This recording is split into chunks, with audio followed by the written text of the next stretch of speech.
Tu seras un homme féministe, mon fils. Manuel d'éducation antisexiste pour des garçons libres et heureux. D'Aurélia Blanc. Lu par Ingrid Donadieu. Quand j'ai compris que nous serions amenés à élever un garçon, je me suis retrouvée submergée de questions.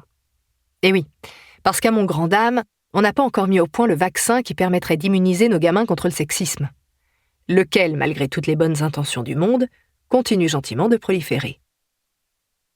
La nuit, pendant mes longues et nombreuses insomnies, les joies de la grossesse, je revenais souvent à ces interrogations.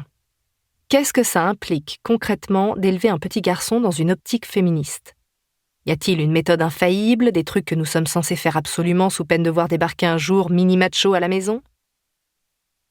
Face à une telle situation de crise, j'ai fait ce que tout le monde aurait fait.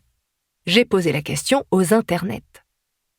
Pendant que Zigoto faisait des grands 8 dans mon utérus, j'ai soumis à ce bon vieux Google des recherches aussi pointues que « garçon féministe » ou « éduquer un fils non sexiste ». Le géant du web étant capable de dénicher à peu près tout ce que l'humanité a eu la bonne idée, ou pas, d'imaginer, j'étais sûre qu'en 2 clics, l'affaire serait pliée. J'ai vite déchanté. J'avais beau écumer la toile, je ne trouvais rien. Nada. Tout juste arrivais-je à mettre la main sur 1 ou 2 billets de blog, mais ça n'allait pas plus loin. Ah si, tiens, un article qui propose 10 suggestions pour une éducation féministe. Cool. Enfin, quand on a des filles. Parce que les garçons, eux, c'était pas le sujet en fait. Mes pérégrinations 2.0 ne donnant rien, j'ai donc tenté ma chance du côté des livres. À 2 pas de mon travail se trouvait justement Violette & Co, la seule librairie de Paris à être spécialisée sur le féminisme, l'homosexualité et les questions de genre. Bon, là, c'était sûr, j'allais trouver mon bonheur. Un beau soir de février, je me suis pointée dans la boutique, certaine de repartir de ce petit paradis avec quelques perles sous le bras. Mais ma confiance s'est rapidement muée en frénésie. Je cherchais, et je ne trouvais rien. Même en littérature jeunesse, j'ai fait chou blanc. Les livres qui parlaient d'éducation féministe s'adressaient toujours aux parents de filles. Tous, sans exception. Un poil désespérée, je me suis alors tournée vers la libraire, qui a elle aussi cherché,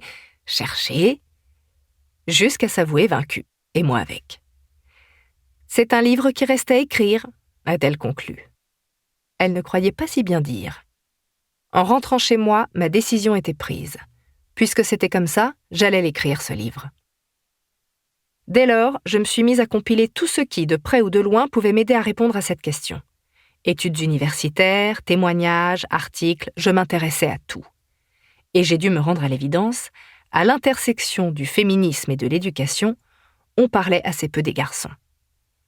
En ce début d'année 2017, à chaque fois qu'il était question d'éducation féministe, on ciblait les filles et uniquement les filles.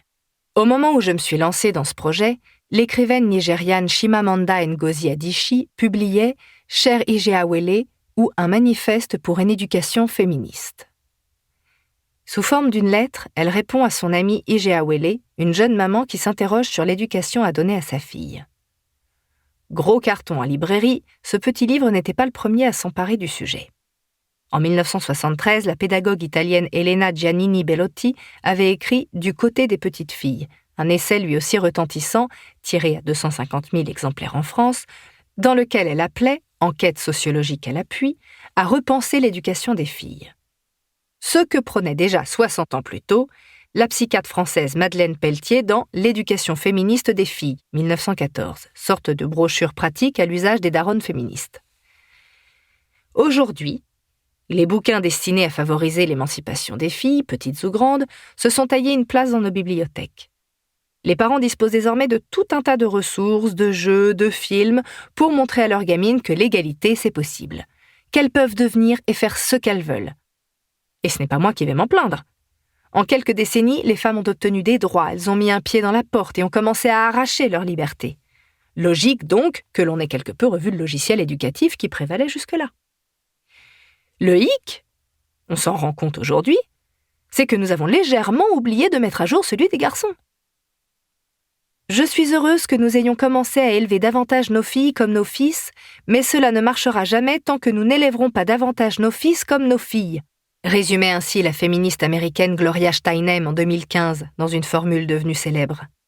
Alors que l'éducation des filles a connu une véritable révolution, celle de leurs frères, elle, n'a pas fondamentalement changé.